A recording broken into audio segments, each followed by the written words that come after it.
चलिए, तो क्लास शुरू करते हैं। ग्लैंडुलर सिस्टम, इससे पहले हम लोगों ने क्या पढ़ा था, किसी को याद है?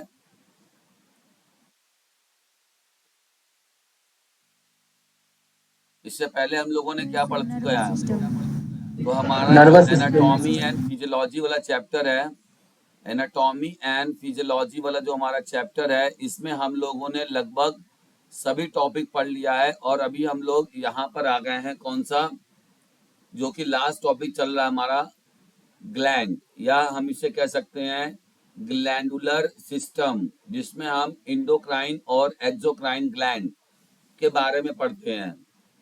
अंतःस्रावी ग्रंथियां और बहिस्रावी ग्रंथियां, ठीक है। इसके साथ ही साथ हम लोग आज टाइम रहा तो सेंसरी ऑर्गन्स, यहाँ से भी क्वेश्चन पूछे गए एग्जाम्स में, फिजिकल एजुकेशन में, तो हम लोग यहाँ से भी क्वेश्चंस को देखेंगे।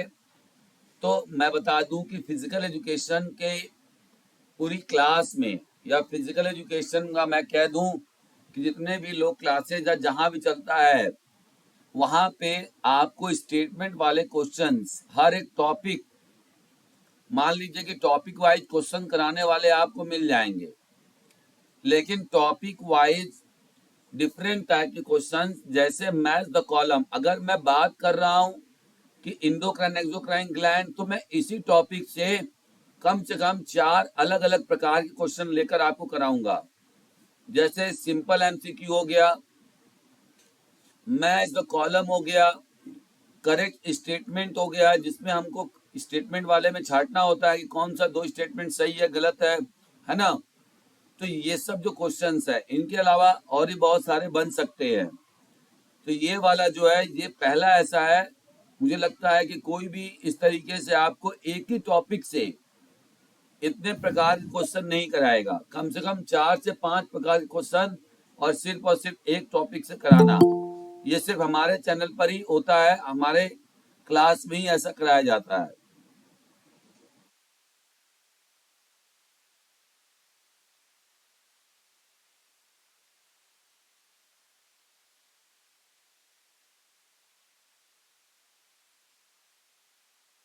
चलिए, तो अब हम लोग शुरू करेंगे आज की क्लास। आज की क्लास हम लोग ग्लैंडुलर सिस्टम पे आधारित है पूरा। और ग्लैंड क्या होता है, जो लोगों को थ्योरी के बारे में नहीं पता है, थोड़ा सा पढ़ लेंगे।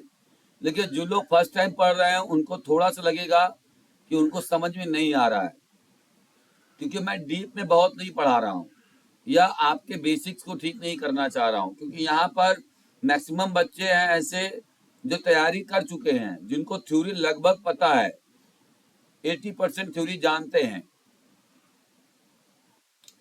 तो चलिए, अब हम लोग शुरू करते हैं।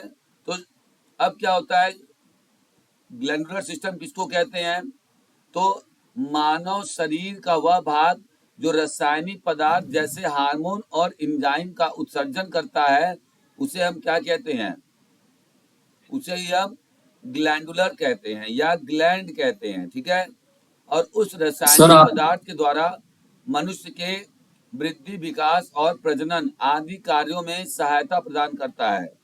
तो एक तरीके से हम क्या कह सकते हैं कि जो भी हमारा रासायनिक पदार्थ, the human part, the human body that emits chemical substances like hormones and enzymes, and those chemical substances helps in the human for growth, development, reproduction, etc. It is called gland. Okay. इसके बाद हम बात करेंगे कि जो हमारा gland होता है, या जहां से हमारे शरीर में रासायनिक पदार्थ निकलते हैं, चाहे वो हार्मोन्स के रूप में निकले और चाहे वो इंजाइम के पार्ट से निकले, रूप में, 2 रूप में निकलते हैं। तो अब हम लोग यही पढ़ेंगे कि जब 2 रूप में अलग अलग चीज निकल रहा है, तो किसमें क्या या किसको क्या कहा जाता है। तो सबसे पहले हम बात करते हैं इंडोक्राइन ग्लैंड से। इंडोक्राइन ग्लैंड क्या होता है? जिनको हम कहते हैं नलिका विहीन, मतलब इनके इनके में क्या होगा, नली नहीं होगा। ऐसे ग्लैंड जो क्या करते हैं, ग्लैंड तो होते हैं, लेकिन ये जब अपने हार्मोन्स का श्रावण करते हैं, हार्मोन को छोड़ते हैं, तो ये किसी नली के द्वारा टारगेट पार्ट पर नहीं आता है, वो डायरेक्ट ही ब्लड स्ट्रीम में अपने हार्मोन को श्रावण कर देते हैं, ठीक है। तो इसको हम क्या कहते हैं, इंडोक्राइन ग्लैंड। और यह ग्लैंड हमेशा क्या निकालेगा, हार्मोन्स का करेगा, एंजाइम नहीं करेगा, याद रखिएगा। यह अपने हार्मोन्स को सीधा रक्त में प्रवाहित करते हैं, रक्त में मिला देते हैं। अब यही बात करते हैं एक्सोक्राइन ग्लैंड। एक्सोक्राइन में क्या होता है, नलिका युक्त होती है, इसमें नली होगी, ठीक है। अभी मैं एग्जाम्पल में दिखाऊंगा, एग्जाम्पल में आपको दिखाऊंगा कहाँ पे नलिया है, कहीं नहीं है, ठीक है।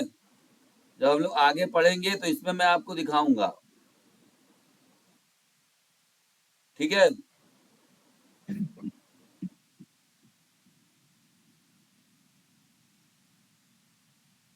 तो हम यहाँ क्या करते हैं, इंडोक्राइन जो ग्लैंड हमारा है,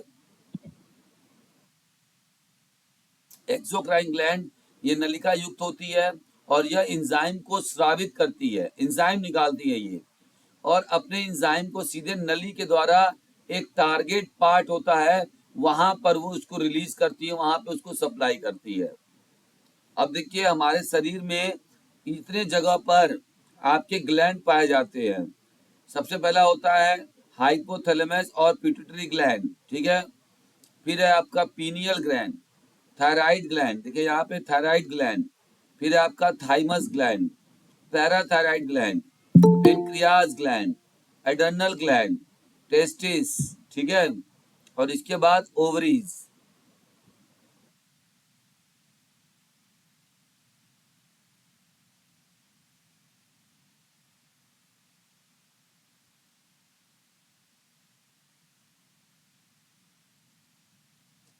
तो देखिए इस प्रकार से इतने ग्लैंड होते हैं। अब हम लोग बात करते हैं सबसे पहले अंतःस्रावी ग्रंथियां की, मतलब ऐसी ग्रंथियां जिनको पास नल की नलिका नहीं होती है, पाइप नहीं होता है, ये डायरेक्ट अपना हार्मोन ब्लड में स्रावित करते हैं।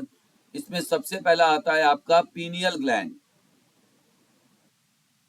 जो कि ब्रेन में अवस्थित होता है, और इसका दूसरा नाम है इपीफाइसिस सेरेब्रे।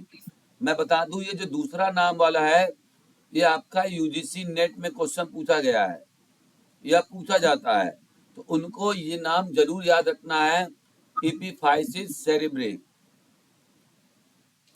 इससे निकलने वाला हार्मोन कौन सा है, तो ये जो हार्मोन निकालता है दैट इज मेलाटोनिन। कौन सा, मेलाटोनिन निकालता है। ये मेलाटोनिन क्या करता है, पीनियल ग्लैंड एक तरीके से बायोलॉजिकल क्लॉक होता है हमारे शरीर का, बायोलॉजिकल क्लॉक मतलब भूख लगना, नींद लगना, ठीक है, खाना, ये सब आपका बायोलॉजिकल क्लॉक का काम कौन करता है, तो ये आपका पीनियल ग्लैंड करता है। इसके मुख्य कार्य क्या होता है, सोने सोने और जागने क्या जो चक्र होता है हमारे शरीर में, साइकिल होता है, उसको नियंत्रित करता है। नेक्स्ट होता है पिट्यूटरी ग्लैंड। पिट्यूटरी ग्लैंड क्या होता है,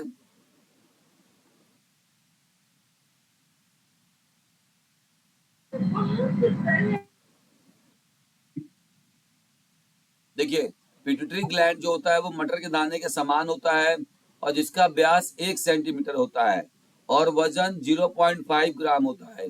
किसी को याद है, किसी एग्जाम में ये पूछा गया है, पिट्यूटरी ग्लैंड का वेट पूछा गया था।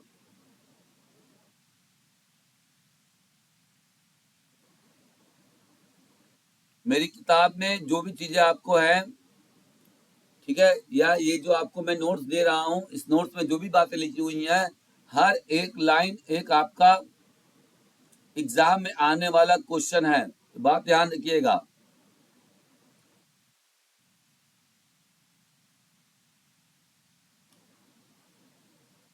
थायराइड ग्लैंड से निकलने वाला हार्मोन कौन सा है, तो उसे हम टीएसएच कहते हैं। क्या कहते हैं, टीएसएच, जिसका पूरा फॉर्म होता है थायराइड स्टिमुलेटिंग हार्मोन। जब किसी को थायराइड की प्रॉब्लम होती है तो डॉक्टर उसको टीएसएच का जांच लिखता है, आपको याद होगा, ठीक है। तो बहुत ज्यादा नहीं इसमें जानेंगे, इसमें बस जानेंगे कि थायराइड ग्लैंड, ये आपका जो पीयूष ग्रंथि होती है, ये उत्तेजित करती है किसको, थायराइड को, ठीक है। और कहाँ पे होता है? ब्रेन में होता है, ब्रेन स्टेम में होता है, क्रेनियल वाले भाग में। नेक्स्ट हमारा है थायराइड ग्रंथि। ये इंडोक्राइन की सबसे बड़ी ग्रंथि मानी जाती है। कौन? थायराइड ग्रंथि। ठीक है, यहाँ से जो हार्मोन निकलता है वो कौन सा निकलता है? ट्राई आइडोथायरोनिन, ट्राई आइडोथायरोनिन, ठीक है, T3। और T4 को कहते हैं थायरोक्सिन। कैल्सिटोनिन जो हमारे बॉडी में कैल्शियम को रेगुलेट करता है, थायरोक्सिन। जो T4 होता है जो डाइजेशन के काम में हेल्प करता है, हार्ट के रिदम में काम करता है, हार्ट की। इसी के पीछे होता है, जस्ट आप लोकेशन यहाँ देख लीजिए, सारा मैं देखिए फिगर के साथ लाया हूँ, थायराइड ग्रंथि का फिगर। ठीक है, जिसको भी ये रेगुलर क्लास ज्वाइन करना है, कल से ये आपका बताया था मैंने कि आपका यूट्यूब पे होगा। थोड़ा सा प्रॉब्लम की वजह से आज शेड्यूल नहीं कर पाया था, टाइम नहीं मिला, लेकिन अभी ये आपका क्लास जो है वो आपका यूट्यूब पे स्टार्ट हो जाएगा क्लास। ठीक है, तो रेगुलर हम करेंगे क्लास में। आगे बढ़ते हैं। नेक्स्ट हमारा होता है पैराथायराइड हार्मोन। ये जस्ट थायराइड हार्मोन के पीछे का भाग होता है। देखिए इस तरह से चार होती है, ये बिंदी के समान, इसे हम पैराथायराइड हार्मोन कहते हैं। ठीक है, इसके बाद नेक्स्ट होता है थाइमस ग्लैंड, जो कि आपके हृदय के पास, देखिए यहाँ पर ये होता है थाइमस ग्लैंड। इनका काम क्या है ये आप पढ़ लीजिएगा, सारे हार्मोन्स का पढ़ना बहुत जरूरी है। इसके बाद देखिए एडर्नल ग्लैंड होता है, ये आपका किडनी के ऊपर जो इस तरीके से टोपी पहना होता है ना, ये आकार का, यही आपका एडर्नल ग्लैंड होता है, जिसके अंदर से कॉर्टिकोस्टेरॉइड्स निकलता है, कॉर्टिकोस्टेरॉइड्स निकलता है, एडर्नल मेडुला। ठीक है, इसके बाद आता है आपका पेनक्रियाज। पेनक्रियाज भी आपका, देखिए पेनक्रियाज क्या है? पेनक्रियाज आपका मिक्सर ग्लैंड होता है। इनमें से कुछ ऐसे ग्लैंड है मिक्सर ग्लैंड। अब मैं मिक्सर ग्लैंड इनको क्यों बोल रहा हूँ पता है? क्योंकि ये इंडोक्राइन ग्लैंड में भी काम करते हैं और एक्सोक्राइन ग्लैंड में भी काम करते हैं, इसीलिए इनको मिक्सर ग्लैंड बोला जाता है। ठीक है, तो अब आप देखिएगा कि जो पेनक्रियाज है, ये जो पेनक्रियाज आपका है, ठीक है, इसको ये क्या करता है? अब इस पेनक्रियाज में देखिए इस तरीके से ना कई सारे सेल बने होते हैं। पेनक्रियाज का जो बना हुआ पार्ट है, ये आपको पता है कि हमारे बॉडी में कोई भी ऑर्गन सेल का बना नहीं, सेल का बना होता है, बिना सेल का नहीं हो सकता। तो पेनक्रियाज भी जो सेल से बना होता है, उसमें चार प्रकार के सेल पाए जाते हैं, alpha cell, alpha beta beta gamma cell, delta cell और पीपी सेल। ठीक है, सबका पीपी अलग अलग सेल। काम होता है। अब एक बार पूछा गया है कि इंसुलिन, इंसुलिन जो निकलता है पेनक्रियाज से, वह किस सेल से निकलता है? तो बीटा सेल से इंसुलिन निकलता है। और अल्फा सेल से क्यों निकलता है? ग्लूकागॉन। ग्लूकागॉन। और इसका काम क्या होता है ग्लूकागॉन का? Raise blood glucose level. Glucagon आपके ब्लड ग्लूकोज लेवल को बढ़ाता है, और ये क्या करता है? इंसुलिन ब्लड ग्लूकोज लेवल को कम करता है। ठीक है, नेक्स्ट हमारा होता है ओवरी ग्लैंड। ये महिलाओं में होता है ओवरी ग्लैंड। ठीक है, ये इस तरीके से आपका ओवरी में ये ग्लैंड होता है, जिसकी वजह से प्रेगनेंसी होती है। ठीक है, ये प्रेगनेंसी में हेल्प करता है। ठीक है, जिसमें ओवम या एग हम बोलते हैं इसको। ठीक है, आगे बढ़ते हैं। नेक्स्ट हमारा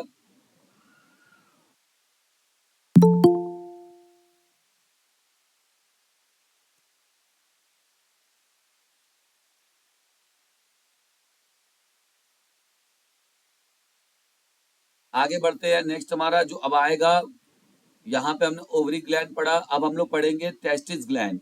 तो टेस्टिस ग्लैंड क्या होता है? ये देखिए, जो मेल होते हैं ना, उन मेल में जो एग होता है यहाँ पर, उसको हम टेस्टिस ग्लैंड कहते हैं। ये टू, इसको हम गोनैड भी कहते हैं। क्या कहते हैं? गोनैड ग्लैंड्स भी कहते हैं। और इसमें जो हार्मोन्स निकलता है वो टेस्टोस्टेरोन निकलता है, जो कि ताकतवर होता है। सबसे ज्यादा इंसान को जो ताकत मिलती है वो इसी हार्मोन से मिलता है, टेस्टोस्टेरोन। और जो सेक्स पावर भी होता है वो इसी से ही होता है, और it regulates fertility and secondary sex characteristics.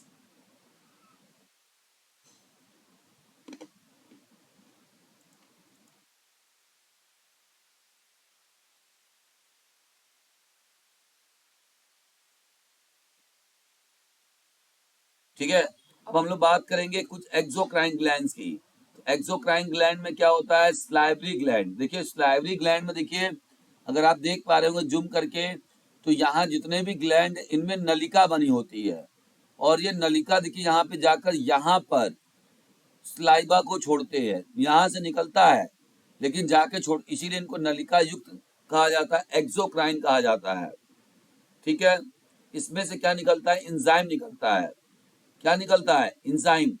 कौन कौन सा इंजाइम, तो टाइलिन नामक इंजाइम निकलता है, डाइटेज, लाइसोजाइम, मुलिन, ये सब निकलता है। ये एक एक लाइन आपका एग्जाम में पूछा जाने वाला है। अगर अभी तक आपने इस किताब को नहीं लिया, शारीरिक शिक्षा एक अंतिम ब्रह्मास्त्र, तो आप समझ लीजिए कि आप शारीरिक शिक्षा में, कंपटीशन में आपके पास ब्रह्मास्त्र नहीं है। ये एक तरीके से किसी की परीक्षा को निकालने का ब्रह्मास्त्र है। और जैसा कि मैंने हर बार बताया है, लेने के लिए आप इस नंबर पर डायरेक्ट कंसल्ट कर सकते हैं।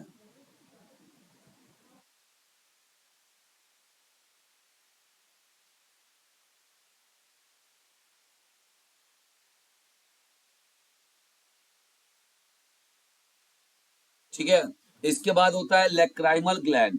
तो लेक्राइमल ग्लैंड क्या होता है, देखिए आश्रु ग्रंथि कहते हैं, यहाँ पर होता है। जो जैसे ही आपको रोना आता है ना, तो ये आश्रु ग्रंथि यहाँ पर आंसू छोड़ने लगते हैं। ठीक है, नेक्स्ट हमारा होता है मेबोबियन। मेबोबियन क्या होता है, मेबोबियन ग्लैंड्स क्या होता है, ये देखिए ये इस तरफ होता है, यहाँ पर होगा आंखों के नीचे वाले में। ऊपर वाले में कौन था, लेक्राइमल, और नीचे वालों में मेबियन। जो आंखों में कीचड़ वगैरह जो होता है ना, वो इन्हीं के द्वारा होता है। ठीक है, आईलिड्स में एक होता है सेवेकियस ग्लैंड। ठीक है, जिसको हम वसामय ग्रंथि कहते हैं। मेमरी ग्लैंड, ये महिलाओं में होता है मेमरी ग्लैंड, जो बच्चों को, ठीक है, स्तनपान कराने में मदद करता है, मेमरी ग्लैंड। आगे हम बात करेंगे सेरेमन ग्लैंड। सेरेमन ग्लैंड क्या होता है, जो कि कान के अंदर पाया जाता है। इसको हम ऑडिटरी फैक्ट्री भी कहते हैं। ऑडिटरी कैनल में आपको जो सुना होगा कि हमारे कान में खूंट जम जाता है, एकदम ठेठ भाषा में कहते हैं। ठीक है, तो वो क्या होता है, जो मोम लाइक एक जमता है, वो इसी के कारण होता है, गंदगी होती है, और इसी के कारण होता है सेरेमन ग्लैंड। इसके बाद होता है स्वेट ग्लैंड, जो कि आपके स्किन में एडिपोज टिश्यू के ऊपर यहाँ पाया जाता है। ठीक है, इसे हम कहते हैं स्वेट ग्लैंड। एक होता है हमारा गैस्ट्रिक ग्लैंड, जो हमारे पेट की दीवारों में पाया जाता है।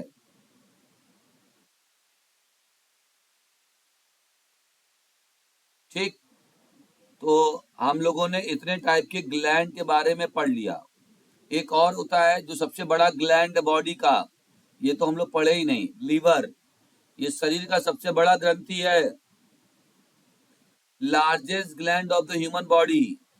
ठीक है, it is made up of hepatic cells. किससे बना होता है, हैप्टिक और कप्फर सेल से बना होता है। कभी कभी पूछा जा सकता है, क्योंकि इंसुलिन का पूछा गया है कि इंसुलिन जो निकलता है पेनक्रियास से, वो पेनक्रियास से किस सेल से निकलता है, समझ गए आप। आइए नेक्स्ट बात कर लेते हैं। नेक्स्ट क्या है, वेट। तो 1.5 टू 1.7 ग्राम होता है किसका वेट, आपकी लीवर का ग्रेट। ठीक है, इससे हम क्या रिलीज होता है, बाइल जूस निकलता है, जो कि गाल ब्लैडर में जाकर इस तरह देखिए यहीं पर एक पित्त की थैली होती है, और इससे निकलता है बिलरुबिन, जो पीलापन आपके शरीर में लाता है। ठीक, तो ये चीजें आप जरूर पढ़ लीजिएगा, सारे इंपॉर्टेंट हैं। अब आगे चलते हैं, अब हम देखते हैं कि यहाँ से किस प्रकार के क्वेश्चन एग्जाम में पूछे गए हैं। तो हमारा जो क्लास चलाने का तरीका है, मैं पहले जी टॉपिक, हाँ, सर, बिलरुबिन पैनक्रियास से निकलता है या फिर लीवर से निकलता है? बिलरुबिन आपका यहाँ से निकलेगा, क्या नाम है, लीवर से।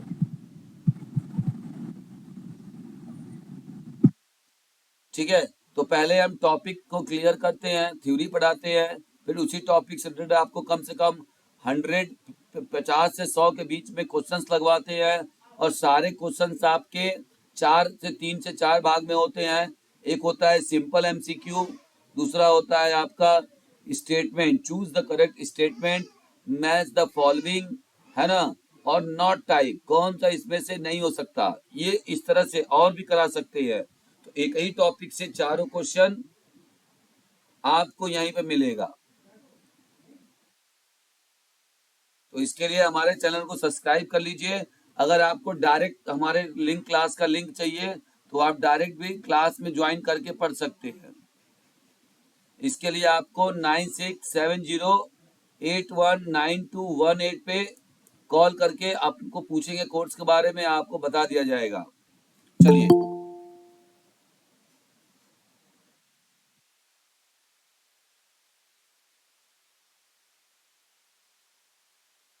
अब शुरू करते हैं। आपको सबसे पहला क्वेश्चन आपके सामने, निम्नलिखित में से कौन सी ग्रंथि अंतःस्रावी ग्रंथि मानी जाएगी? Thyroid gland. Thyroid gland.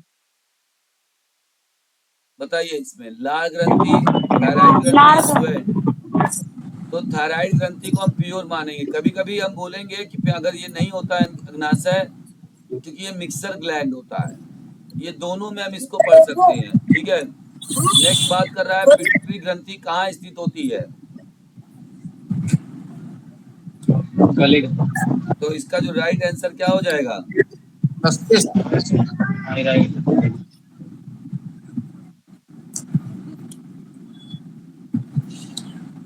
तो इसका आपका राइट आंसर हो जाएगा मस्तिष्क में। ठीक है सर जी, ये जो थायराइड है ये सबसे छोटी लार वो है ना, अंतःस्रावी ग्रंथि। हाँ, सबसे छोटी नहीं है, दूसरी सबसे बड़ी है थायराइड। हाँ, पर सर लीवर। पहली सबसे बड़ी। देखिए हम आपको बता रहे हैं, अब आप देखिए आप कंफ्यूज हो रही हैं, मैं बताऊं कहां से आप कंफ्यूज हो रही हैं। यहाँ पे ग्रंथि की बात हो रही है, सबसे बड़ी ग्रंथि लीवर है, और आपने जो पढ़ा है, मैं समझ रहा हूं कि आप कैसे क्यों पूछना चाह रही हैं। आपने सबसे बड़ा शरीर का जो दूसरी सबसे बड़ी भाग है, शरीर का सबसे बड़ा दूसरा अंग है, वो लीवर है। शरीर का सबसे बड़ा अंग, दूसरा अंग जो है वो लीवर है। पहला अंग कौन सा है? स्किन है। और दूसरा कौन सा अंग? अंग की अगर बात करें, शरीर का सबसे बड़ा अंग की बात हो रही है, लेकिन यहाँ पर अंग की बात नहीं थी। यहाँ मैंने बताया ग्रंथि पूछेगा। अगर आपसे पूछ रहा है कि शरीर की सबसे बड़ी ग्रंथि कौन सी है, तो लीवर है। और दूसरी सबसे बड़ी ग्रंथि कौन सी है? तो थायराइड है। समझ गए? सर थायराइड को ही मास्टर ग्लैंड कहते हैं ना? पिट्यूटरी का मास्टर ग्लैंड बोलते हैं। पिट्यूटरी सबसे छोटी होती है। हेलो सर, हाँ, ये कह रहा है कि शरीर की सबसे बड़ी ग्रंथि लीवर है और दूसरी सबसे बड़ी ग्रंथि अग्नाशय है। अंतःस्रावी में पूछेगा तब हाँ, दूसरी सबसे बड़ी अंतःस्रावी में। ठीक ठीक ठीक है। ठीक सर। चलिए, तो अब हम लोग बात करेंगे नेक्स्ट टॉपिक। यहाँ पे हमारा आ गया क्वेश्चन, पिट्यूटरी ग्रंथि कहाँ स्थित होती है? तो मस्तिष्क में होती है। ऑप्शन नंबर 20 करेक्ट हो जाएगा। यहाँ पूछ रहा है कि रक्त शर्करा के स्तर को विनियमित करने के लिए कौन सा हार्मोन जिम्मेदार है? तो इंसुलिन जिम्मेदार होता है, to regulating blood sugar level. ठीक है, और ग्लूकागॉन क्या करता है? ग्लूकोज ग्लूकोज को बढ़ाता है। हाँ, लेवल को बढ़ाता है, ब्लड के अंदर जो ग्लूकोज के लेवल को इंक्रीज करता है। अब पूछ रहा है adrenal glands are located, adrenal glands कहाँ लोकेटेड है? वो के ऊपर। एडर्नल ग्लैंड्स कहाँ लोकेटेड होती है? On top of the kidney. On stop on the kidney.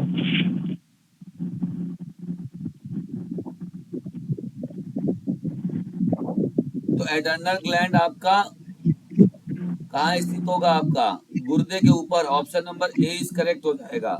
Next हमारा है, कौन सी ग्रंथि चयापचय को विनियमित, यानी कि which gland responsible for producing hormones that regulate metabolism? Sir thyroid. Option number B is correct हो जाएगा। क्वेश्चन नंबर 5 का यहाँ पर बी इज करेक्ट हो जाएगा। ठीक है, आगे बढ़े। किसी को doubt?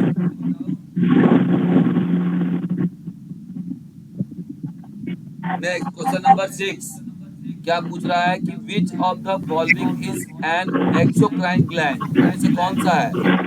Sweat gland. Option number C is correct हो जाएगा। नेक्स्ट यहाँ पे question number 7, testosterone is a hormone produced by testis. Option number B is correct हो जाएगा। Which hormone is responsible for regulating the body stress response? इनमें से कौन सा हार्मोन है जो बॉडी स्ट्रेस पे लिए जिम्मेदार, स्ट्रेस को रोकने की जिम्मेदार, रेगुलेट करती है? बी राइट होगा। Cortisol. Option number B is correct. Next यहाँ पे question number 9, the pancreas is an endocrine exocrine, both endo and exo? B right option होगा। Number C. नेक्स्ट यहाँ पर है, sweat is a produced by endocrine, exocrine, lymph और kidney? Exocrine. Exocrine. Option number B is correct. ठीक है, next यहाँ पर है, which hormone is responsible for regulating growth and development? कौन सा growth development? Option number C, growth hormone. Growth hormone को क्या कहते हैं? Somato somatotropin.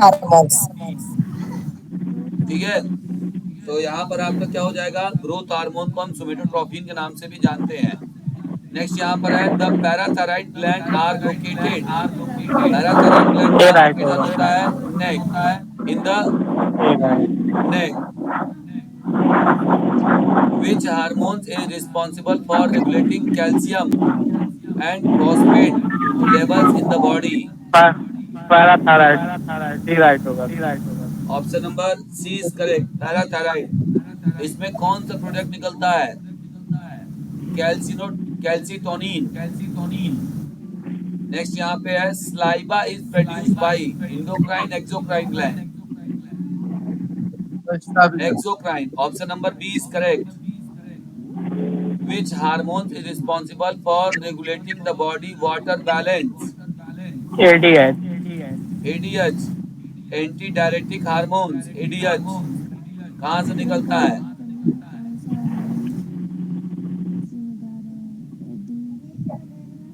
Next, the thymus gland is located in the chest. Option number B is correct. Next यहाँ पर question number 17, which hormone is responsible for the regulating the immune system? Thymosin. Immune system के लिए कौन जिम्मेदार है? Thymosin. ठीक है, नहीं, thymosin is correct. Digestive enzyme are produced by endocrine exocrine? Exocrine. Option number B is correct हो जाएगा। ये option number B is correct है। Which hormone is responsible for regulating the body response to stress और injury? Screen नहीं दिखाई दे रहा। Cortisol sir. Screen नहीं दिखाई दे रहा है, एक बार लॉग आउट होकर लॉग इन हो। मेरे यहाँ से सारा चीज सही है, नेटवर्क सही है। डी राइट होगा। दिख रहा है सर, दिख रहा है। तो क्वेश्चन नंबर 19 का cortisol, option number B is correct होगा। स्ट्रेस और इंजरी के लिए जो रिस्पॉन्स करेगा शरीर आपका, वो आपका कॉर्टिसोल होगा। Tears are produced by, tears जो हमारा निकलता है वो किसमें? इंडोक्राइन में आता है, एक्सोक्राइन में आता है? एक्सोक्राइन में आता है। ठीक है, नेक्स्ट है, which hormone is responsible for regulating the bodies? Melatonin sir. ठीक है, क्या पूछा है? Circadian rhythm. सर्केडियन रिदम के लिए कौन जिम्मेदार होता है? जो कि आपका स्लीप और वेक साइकिल को चलाता है। अभी बताया था हमने ना, कौन सा हार्मोन है वो? मेलाटोनिन। कहाँ से निकलता है? पीनियल ग्रंथि से। ठीक है, आगे बढ़ते हैं। Question number 22। The pineal gland is located in the brain. Option number D is correct. Which hormone is responsible for regulating the body reproductive function in females? Estrogen. Next यहाँ पे milk is produced by exocrine gland. Option number B is correct.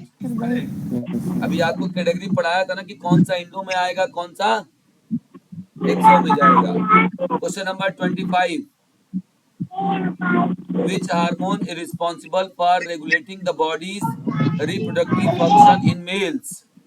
Testosterone. Option number B is correct. The pancreas is produced insulin, digestive enzyme, both insulin and digestive enzyme, none of the above.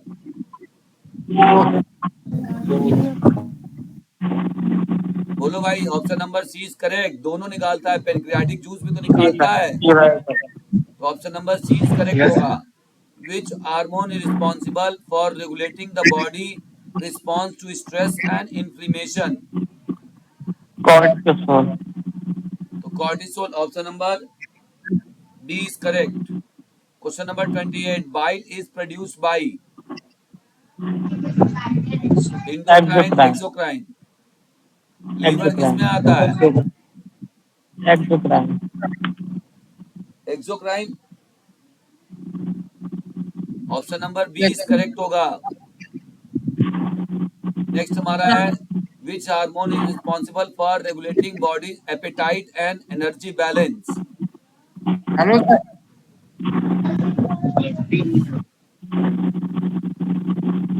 किसने बताया? आप यही पूछ रहे हैं ना 28 वाला कि सर लीवर आता है इंडोक्राइन में, तो एक्सोक्राइन कैसे होगा? हाँ, लेकिन यहाँ पर जो बाइल जूस बोल रहा है, ठीक का है, उत्पादन ये तो लीवर के द्वारा होता है सर, लेकिन अंतःस्रावी ग्रंथि है लीवर ना। हाँ, तो आपने पढ़ा है ना, जिस तरीके से पेनक्रियाज भी हमारा डबल काम करता है इंडो और एक्सो के लिए, तो इसमें भी कुछ चीजें ऐसी होती हैं। चलिए आगे हम बढ़ेंगे। Which hormone is responsible for regulating the body appetite and energy?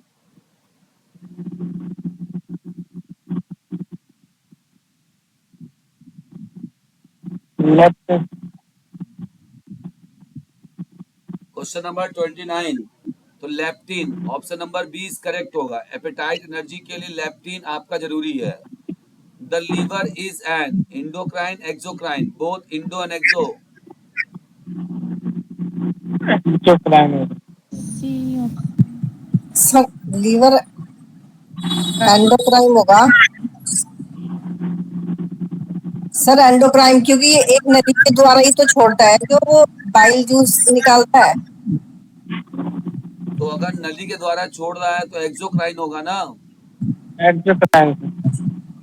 हाँ सॉरी सर, सॉरी। सर अभी तक तो ऑप्शन कहीं नंबर मिला बी नहीं, अंतःस्रावी ग्रंथि में ही लीवर आता है सर, इसे देख लेंगे। बहिस्रावी ग्रंथि है ये। ठीक है, ठीक है सर, चलिए अब हम लोग कुछ क्वेश्चन देखेंगे,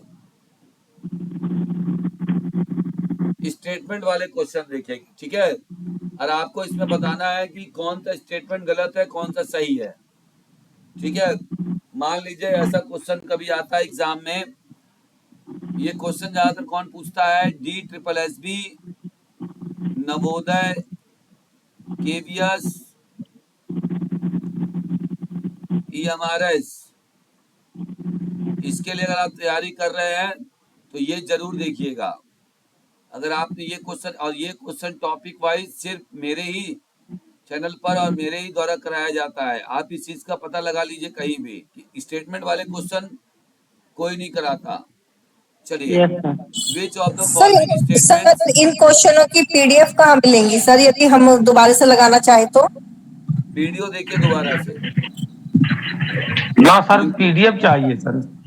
पीडीएफ अगर दे मिल देते जाएगा हैं, तो उससे सुनिए, चल। पिछली बार पीडीएफ देने का बड़ा नतीजा मैंने भुगता है। पीडीएफ देते हैं ना तो लोग मेरा ही नोट्स को ना क्या करते हैं कि पूरे ग्रुप में घुमा देते हैं। आप जो देखे हैं शारीरिक शिक्षा एक अंतिम ब्रह्मास्त्र, ये किताब 3 साल पहले पीडीएफ फॉर्म में थी। इतना ज्यादा लोगों ने इसको जी। घुमा दिया पूरे ग्रुप में, पूरे सबके पास पीडीएफ थी, ठीक है, लेकिन कोई भी नहीं। तो मैंने भी एक दिमाग लगाया ना कि ले लो पीडीएफ, तुम करोगे जितना, अगर तुम पीडीएफ का प्रिंट निकलवाओगे उससे सस्ते में मैं तुमको बुक दे दूंगा।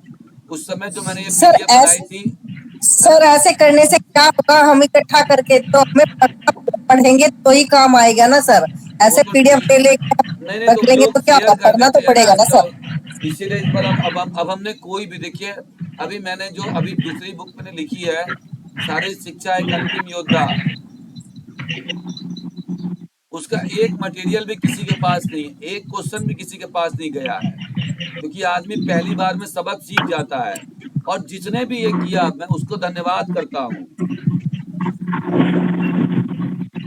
क्यों धन्यवाद करता हूँ? क्योंकि उसके वजह से मैं थोड़ा सा गुस्से में तो आया था, और उस गुस्से की वजह से मैं धड़ाधड़ किताबें निकाल रहा हूँ कि लोग एकदम फिजिकल एजुकेशन की दुनिया में क्रांति में आ जाए।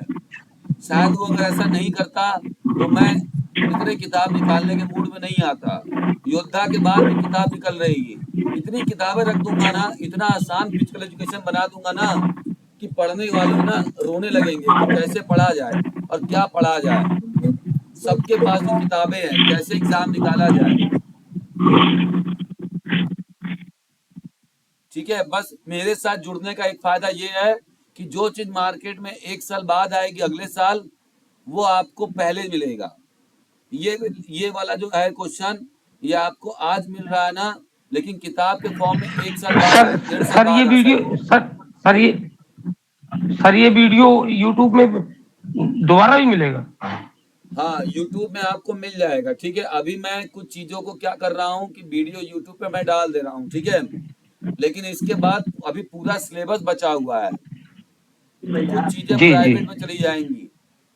ठीक है, जी तो जिनको रेगुलर पढ़ना है उसके लिए मैं अलग हिसाब बताऊंगा क्या होता है। वीडियो जी के अंत तक बने रहिएगा, फिर मैं बताता हूँ आपको। जी ठीक है, जी जिनको कि टॉपिक वाइज ही चाहिए, टॉपिक वाइज ही पूरा क्वेश्चन पेपर और स्टेटमेंट वाले क्वेश्चन, मैच द कॉलम वाले चारों टाइप के क्वेश्चन सिर्फ टॉपिक वाइज लगवाऊंगा। चलिए इसको शुरू करते हैं, टाइम बहुत वेस्ट हो रहा है। पहला क्वेश्चन है, which of the following statement about the pituitary glands are correct. Pituitary gland के बारे में सही चीजें बतानी है। It is located in the brain, सही है। यस सही है sir. Sir. It produces growth hormone, सही है सही है सही गलत है। है? सही है सही है। सही। It is exocrine gland, no sir. No, option number C गलत। It regulates the body stress response, no नहीं। नहीं सर। इट नहीं प्रोड्यूसेस सर। इंसुलिन, नहीं इंसुलिन के लिए लेकिन एक्टिवेट करता है ये। जी। 1 minute 1 minute,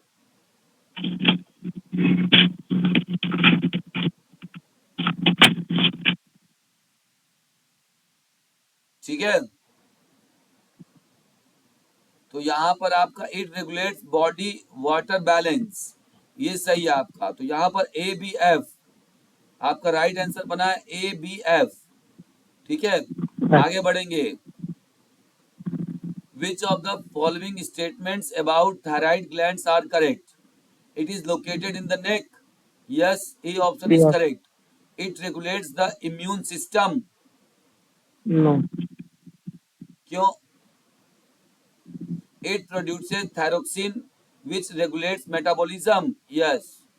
option number 20 wrong हो जाएगा, ए और सी करेक्ट है। It is an exocrine, no. It no. Produces digestive enzymes, no sir. हाँ, थायराइड से होता है। It regulates body reproductive functions,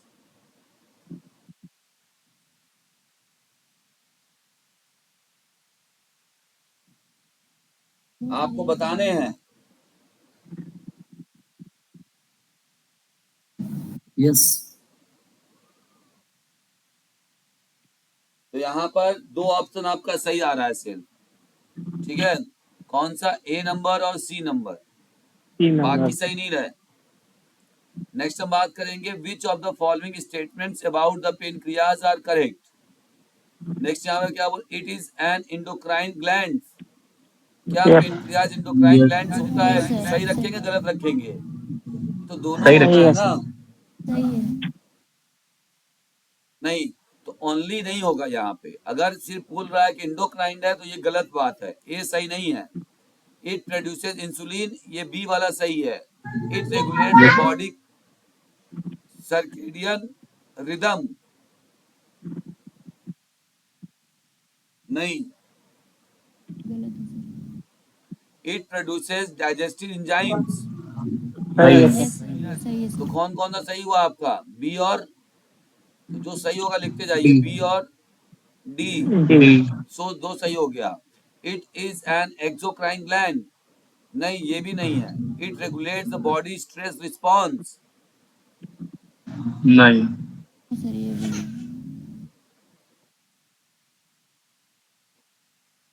ठीक है। तो यहाँ पर आपको दो ऑप्शन सही मिला है। एक्सोक्राइन वाले को भी हम रख सकते हैं, इंडो और एक्सो, क्योंकि ये मेन जो है वो एक्सो वाले पे ही भी काम करता है। चलिए आगे बढ़ते हैं नेक्स्ट क्वेश्चन की तरफ। क्वेश्चन नंबर 4 यहाँ पे पूछ रहा है कि कौन सा स्टेटमेंट एडर्नल ग्लैंड से संबंधित सही है।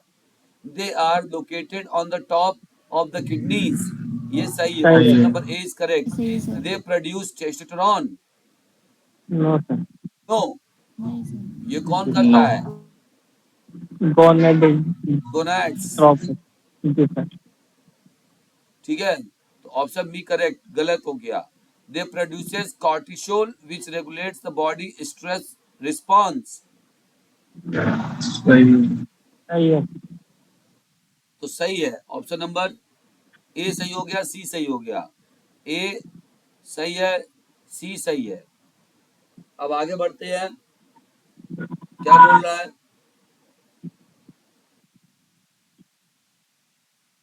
नेक्स्ट हमारा क्या बोल रहा है? नेक्स्ट हमारा बोल रहा है they regulate body appetite and energy balance, नहीं, डी गलत है। They are exocrine gland, adrenal no sir. Exocrine होता है, नहीं, इंडोक्राइन है ना। Yes sir. तो काटना आ गया आंसर, कैसे काटना है? जब आप स्टेटमेंट वाले क्वेश्चंस में गलतियां करते हैं एग्जाम में, तो समझ लीजिए कि आपको ये जब अगर आपको लगाना आ गया तो आप गलतियां नहीं करेंगे, ठीक है।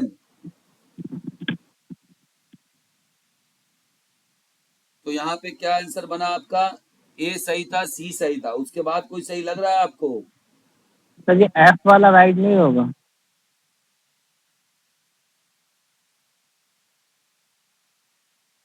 कौन वाला?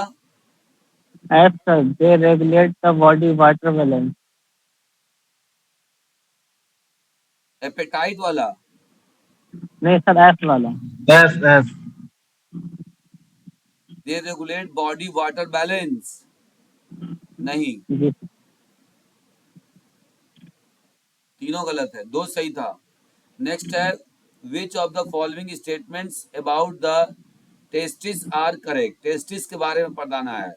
दे are endocrine gland, testes endocrine होता है एक्सोक्राइन होता है? एंडोक्राइन। इंडोक्राइन। एंडोक्राइन। ऑप्शन नहीं number sir. A is correct. The produce testosterone, B is correct. They सही। Regulate the body reproductive functions in the females, no, नहीं। Males. No sir. अब आदमी reproductive सुन के क्या कर देगा कि भाई रिप्रोडक्टिव बोल रहा है इसका मतलब सही है, लेकिन लास्ट वाला ऑप्शन पढ़ा ही नहीं कि फीमेल का बोल दिया। तब यहाँ पर ये क्या हो गया? सी गलत हो गया। ए और बी आपको करेक्ट मिला अभी तक। दे प्रोड्यूस स्वेट, नहीं, स्वेट कौन प्रोड्यूस करता है? Sermon. They are exocrine gland, अभी तो नहीं, ये भी गलत है, इंडोक्राइन में हम रखे इसको। They regulate the body immune system, no sir. ये है। तो ये सब गलत है आपका, सिर्फ 2 ऑप्शन आपके सही आए हैं, ए और बी। ठीक है। Next question number 6, which of the following statements about the ovaries are correct. अब ओवरीज के बारे में कौन सा स्टेटमेंट सही है गलत है। अच्छा ये बताइए कि ये क्वेश्चन जब आप करना सीख गए तब आप बताइए कि आपको कहाँ से दिक्कत होगा, क्योंकि आपने थ्योरी पढ़ा ओवरीज के बारे में, पूरा नॉलेज ले लिया है, तब अगर इसमें इसी को कहते हैं डीप नॉलेज, और यही जो डीप नॉलेज रखता है वही निकालता है सेंट्रल गवर्नमेंट के exams, KVS, Navodaya, DSSB, EMRS। ठीक है। हालांकि EMRS आपका सेंट्रल गवर्नमेंट नहीं है, बट उसका pattern just like a central government, the level of question is like a central government. ठीक है। तो अब बताइए कि इसके अलावा कुछ बचेगा आपको, अगर आपने इतना क्वेश्चन लगा लिया ग्लैंड से, या एक टॉपिक से अगर आप 50-50 क्वेश्चन, 60-60 क्वेश्चन लगा रहे हैं, मैच द कॉलम भी लगा रहे हैं, फिर आप स्टेटमेंट वाले भी लगा रहे हैं, सिंपल MCQ भी लगा रहे हैं, कल से एक नया क्वेश्चन लेकर आऊंगा, नॉट टाइप, मजा आएगा। नॉट टाइप कौन सा इनमें से नहीं हो सकता है? यस सर, ये सही रहेगा। 10 क्वेश्चन ये एक सही लेकर रहेगा सर, आएंगे। क्योंकि नॉट वाला आदमी जल्दी पकड़ता नहीं है, इसीलिए सही होगा वो। यही सर। ठीक है।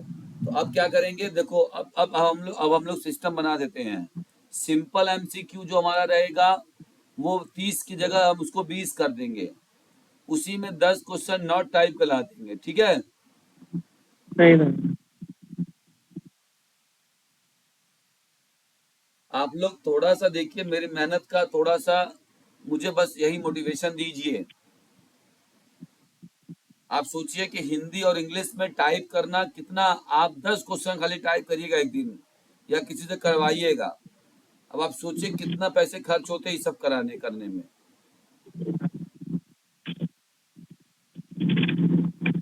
लेकिन अभी क्या है कि सबको थोड़ा सा बोला जाएगा तो लगेगा दूसरों को कि नहीं।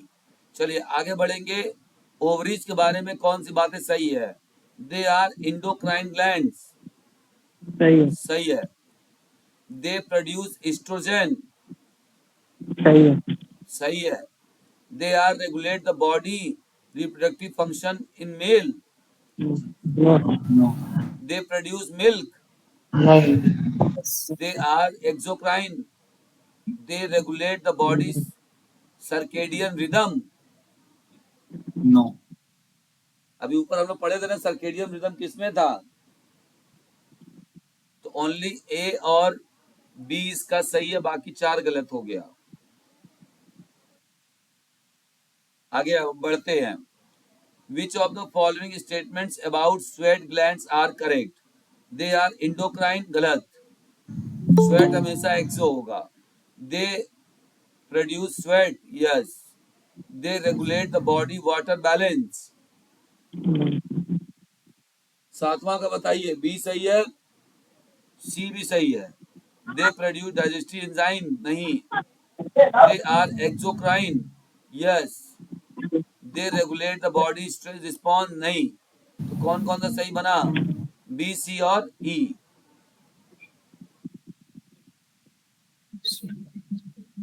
सर बॉडी स्ट्रेस तो रिस्पॉन्स करेगा सर ये। कौन? Sweat gland? जी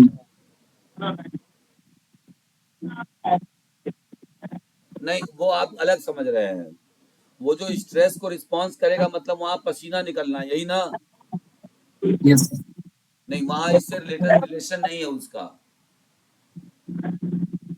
नेक्स्ट हम बात करेंगे, वहां पर रिस्पॉन्स का मतलब है कि जो हमने ऑर्डर दिया है या हमारे ब्रेन के द्वारा जो बोला गया, कमांड दिया जा रहा है, उस कमांड को फॉलो कितना करता है।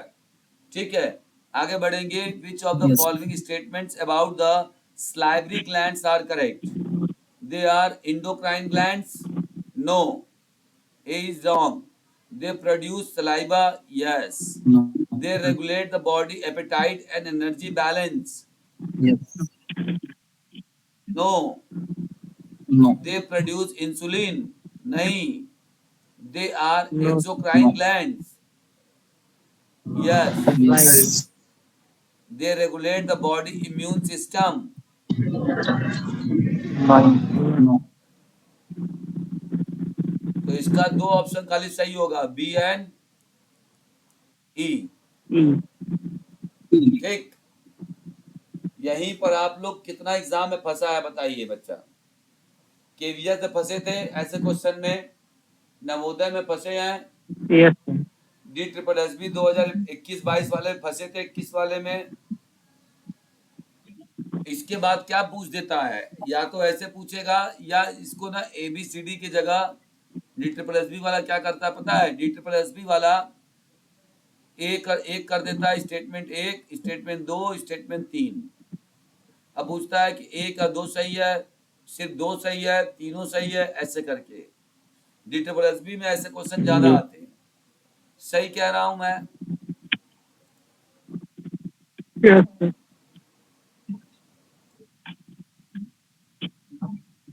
आगे बढ़ा जाए, आइए कुछ क्वेश्चन यहां से लगाते हैं, सेंसरी ऑर्गन से। ठीक, तो सेंसरी ऑर्गन से क्वेश्चन लगा लेते हैं। तो मैं बार बार बता रहा हूं, जिसको भी ये क्लास ज्वाइन करना है, टॉपिक वाइज आपको मिलेगा, 4 प्रकार के क्वेश्चन मिलेंगे। आप इस नंबर पर कांटेक्ट कर सकते हैं, 9670। ठीक है, एक मिनट।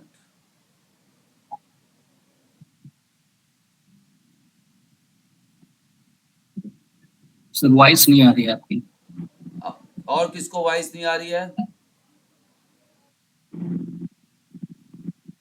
अभी आ रही वॉइस? आ रही है सर, आ रही है। जी अभी आ सर आ रही है। चलिए, हम बोल ही रहे थे।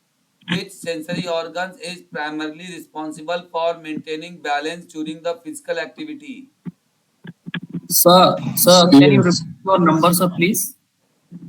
क्या चीज? Your number sir. नंबर ये ले लीजिए, 9670819218। ठीक है, आप इस पे कॉल करके जो भी इंफॉर्मेशन लेना है, डेली लाइव क्लास में जुड़ना है। अभी इसके बाद हमारा तीसरा चैप्टर शुरू हो जाएगा, स्पोर्ट्स ट्रेनिंग। और स्पोर्ट्स ट्रेनिंग के भी ऐसे क्वेश्चन लाऊंगा, स्टेटमेंट वाले, मैच द कॉलम वाले क्वेश्चंस और नॉट टाइप के क्वेश्चंस। कौन सा इनमें से नहीं होगा, ऐसे क्वेश्चंस पे लेकर आऊंगा। ठीक, तो इसके लिए बने रहिएगा साथ में। अभी कुछ दिन आपको सिर्फ यूट्यूब पे दिखेगा सारा वीडियो, उसके बाद गायब हो जाएगा। ठीक है, चलिए, तो हम लोग आगे बढ़ेंगे और स्टार्ट करेंगे। यहाँ पर नया क्वेश्चन पूछा है। अब हमारा सारा क्वेश्चन होगा सेंसरी ऑर्गन से। सेंसरी ऑर्गन्स में कौन कौन सा होता है, इसको देख लीजिए ध्यान से।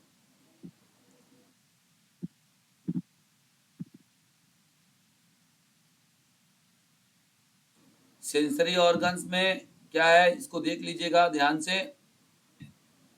पूछ रहा है कि कौन सा है जो बैलेंस को मेंटेन करता है हमारे बॉडी में, बताओ। Option number 3 is correct, ear. कान जो होता है वो हमारे बॉडी को बैलेंस करने का काम करता है सेंसरी ऑर्गन में। नेक्स्ट हम बात करेंगे, what is the function of proprioceptive in physical education. कभी नाम सुना है प्रोप्रियोसेप्टिव का? कहाँ होता है ये? जोड़ों में होता है। कहाँ होता है पहले समझ लो, जोड़ों में होता है। ठीक है, अब ये क्या करता है, डिटेक्ट चेंजेस इन टेम्परेचर नहीं, sense body position and movement नहीं, perceive light intensity yes.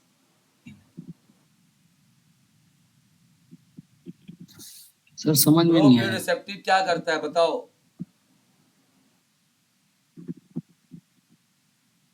B, सी, ए या D?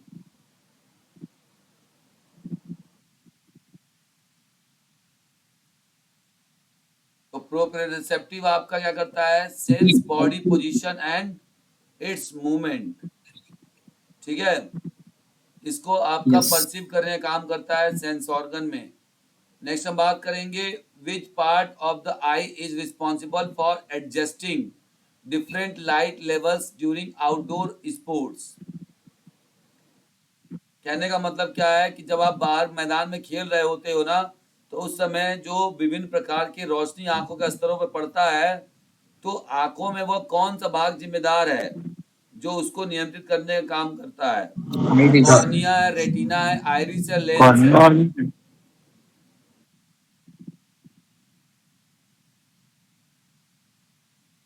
Option number Iris. C is correct होगा, आइरिस। ठीक है, आगे बढ़ते हैं। क्वेश्चन नंबर 4, खेलों में संतुलन के लिए महत्वपूर्ण वेस्टिबुलर सिस्टम किस संवेदी अंग में स्थित होता है? वेस्टिबुलर कहाँ स्थित होता है?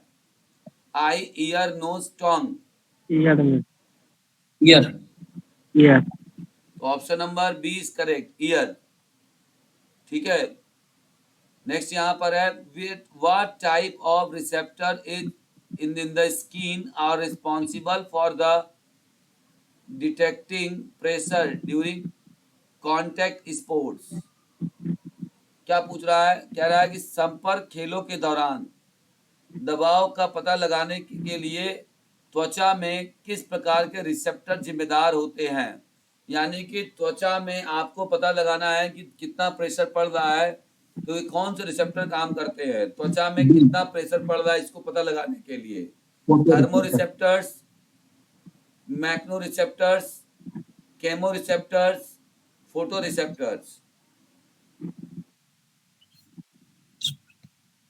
Option number B is correct हो जाएगा, मैक्नो रिसेप्टर्स। ठीक है, नेक्स्ट यहाँ पर है कि which sensory organs helps athlete gauge their exertion levels through the sense of smell? कौन सा संवेदी अंग एथलीटों को गति की भावना के माध्यम से उनके परिश्रम के स्तर को मापने में मदद करता है? तो नाक। C. C option. स्मेल की बात हो गई तो नाक है। यहाँ पे हम बात करेंगे, नेक्स्ट क्वेश्चन हमारा क्या है, what is the primary function of the cochlea? Cochlea पहले होता कहाँ है? सर कान में। कान में। ठीक है, in sports related hearing, cochlea हमारा क्या होता है? एक स्पोर्ट्स हियरिंग। खेलों में क्योंकि हमको कभी भी किसी भी डायरेक्शन में मूवमेंट करना पड़ता है ना, तो उस समय शरीर का जो संतुलन बनाने का काम करता है वो कॉक्लिया भी कहीं ना कहीं करता है। ठीक है, तो इसको पूछ रहा है कि ये क्या काम करता है कॉक्लिया, जो हियरिंग का काम करता है स्पोर्ट्स में? तो ऑप्शन नंबर D, sir. बताना है आपको। D. Option number B is correct. Cochlea काम क्या होता है कि ये ध्वनि तरंगों को क्या करता है? कन्वर्ट कर देता है, convert sound waves to the nerve impulse. ठीक, नेक्स्ट यहाँ पे जी। है, which sensory receptors help swimmers detect water temperature?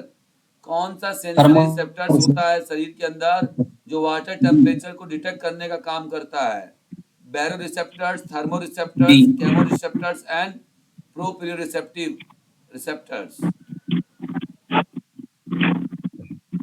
अरे भैया सीधी सी बात है ना, पानी D. में आपके बॉडी का टेम्परेचर, और टेम्परेचर इंप्रूव किससे होता है? थर्मो से, तो थर्मल वर्ड। ठीक है, क्वेश्चन मजा आ रहा है, नया नया क्वेश्चन लग रहा है। Yes sir. अरे कोई कुछ बता नहीं रहा है। जी जी, अच्छे हैं सर, बहुत अच्छे क्वेश्चंस हैं।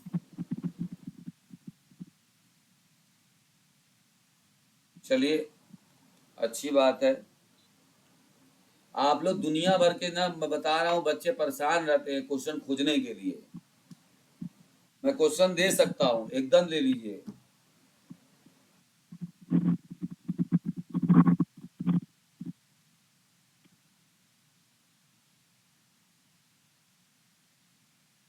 और कौन सा क्वेश्चन ले रहे हैं? घटिया क्वेश्चन लेते हैं।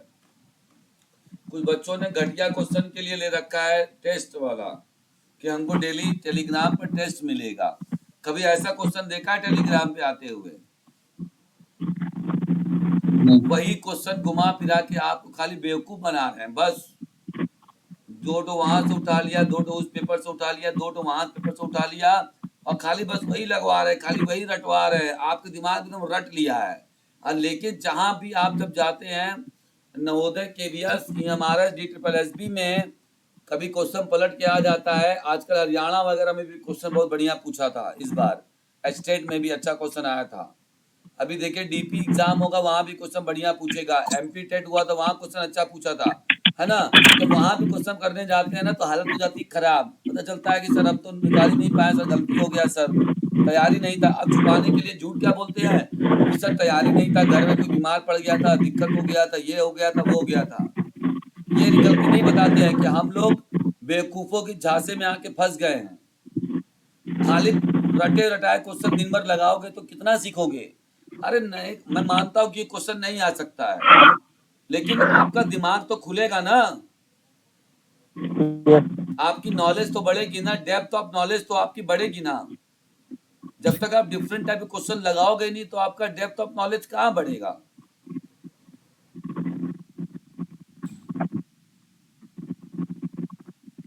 लेकिन क्या बताया जाए, गुमराह बच्चे भकड़ा, एक क्या कह सकते हैं, एक भेड़ चाल की तरह चल रहे हैं। हमारे दोस्त ने यहाँ से पढ़ाई तैयारी शुरू कर दी तो हम भी वहीं से करेंगे। भले ही क्या पढ़ा रहे हैं उनसे कोई मतलब नहीं है। कभी भी आपने जिससे भी आप लोगों ने कोचिंग पढ़ा, कभी उसका बैकग्राउंड जानने की कोशिश किया कि उन्होंने कितने एग्जाम क्वालिफाई किए हैं या खुद कितने क्वालिफाइड हैं? नहीं, बस हम आंख बंद करके अरे वो हमको दे रहे हैं, नोट्स दे रहे हैं। मतलब खाली क्वेश्चन प्रोवाइड कराने के नाम पर बेवकूफी बनाई जा रही है, और फिर भी लोग एकदम टूटे पड़े हैं। जब कोई बंदा खुद भी 5-6 एग्जाम क्वालिफाई कर पाए, वो आपको हर एग्जाम का पैटर्न बताएगा। कि मैंने बताया ना कि DSSB का पैटर्न क्या है, MRS का पैटर्न क्या है, नवोदय का पैटर्न क्या है, कहाँ क्वेश्चन आता है, कैसे क्वेश्चन आता है, ये सब नहीं पता चलेगा। चलिए क्वेश्चन नंबर 11 डायरेक्ट आते हैं। What type of receptor in joints and muscles provide information about limb position during exercise? Sir 9 का क्या होगा? 9 का बताया नहीं। The role do taste buds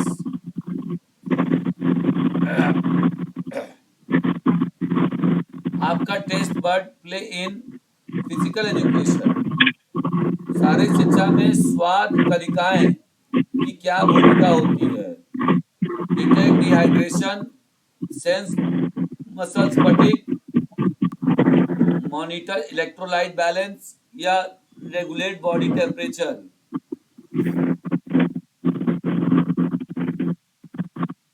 I don't know sir.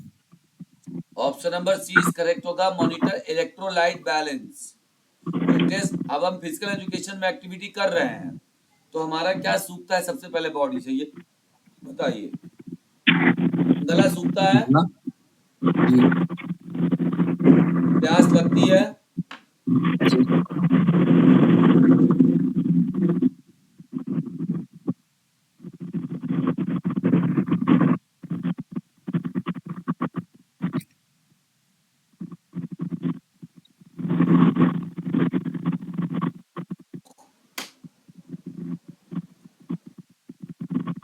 आगे बढ़ेंगे नेक्स्ट क्वेश्चन की तरफ, ठीक है। बस यही एक दो क्वेश्चन करा के आज से क्लास बंद। What type of receptors in joints and muscles, आपको बताना है।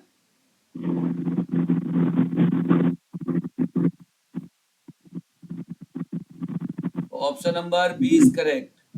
Which sensory organ is responsible for detecting changes in air pressure during high altitude? High altitude के समय एयर में प्रेशर आपका चेंज हो रहा है, तो ये सबसे पहले कौन सा सेंस ऑर्गन इसको महसूस करेगा? Eyes, ear, skin, knows.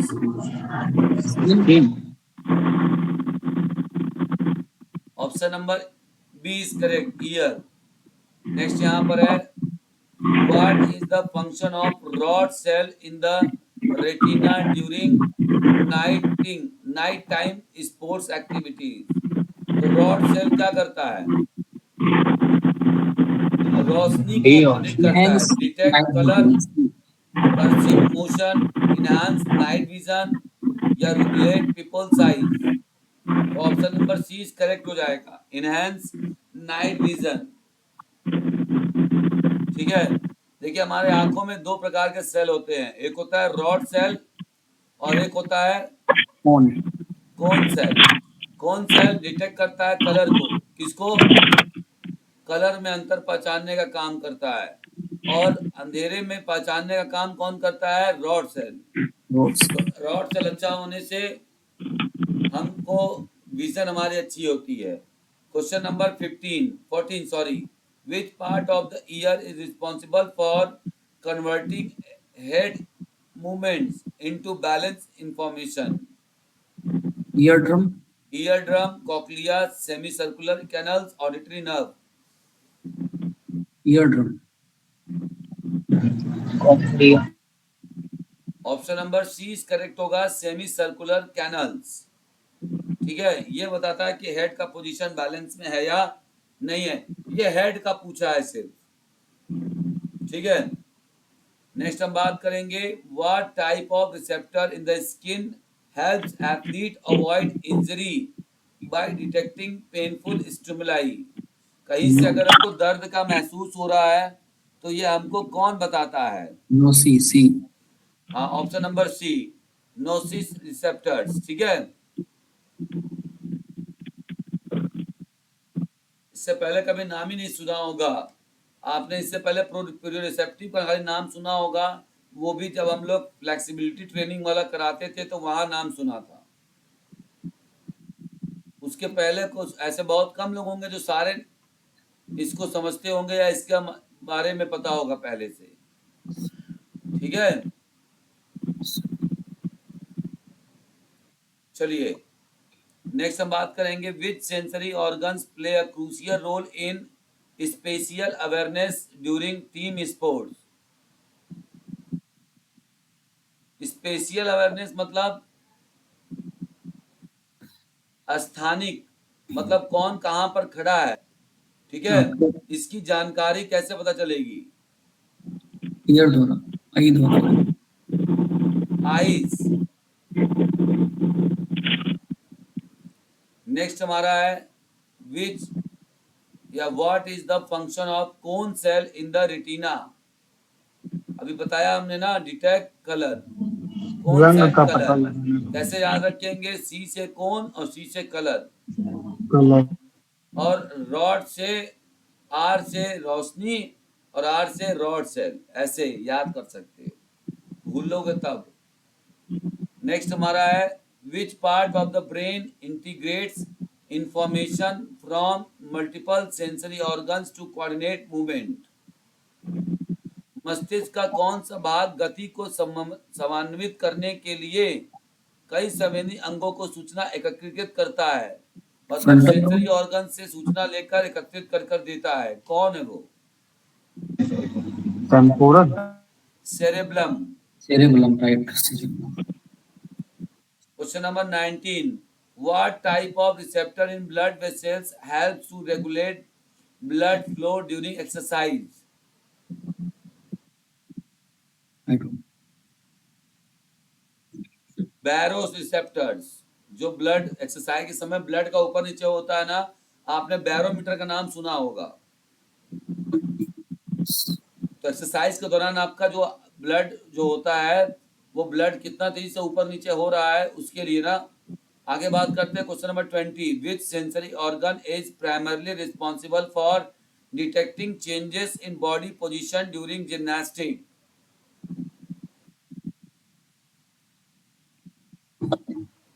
Year. Year. भैया आपका, आप जिम्नास्टिक करे करतब दिखा रहे हो और हवा में बॉडी है, बैलेंस बिगड़ रहा है, बन रहा है, ईयर तुरंत बता देगा। yes, उस हिसाब से हमारा लैंडिंग होता है। ठीक, तो ये रहा आज का क्लास। कल से हम लोग नया चैप्टर शुरू करेंगे जिसका नाम है स्पोर्ट्स ट्रेनिंग। कोशिश यही रहेगी कि 30% थ्योरी पढ़ाऊं और 70%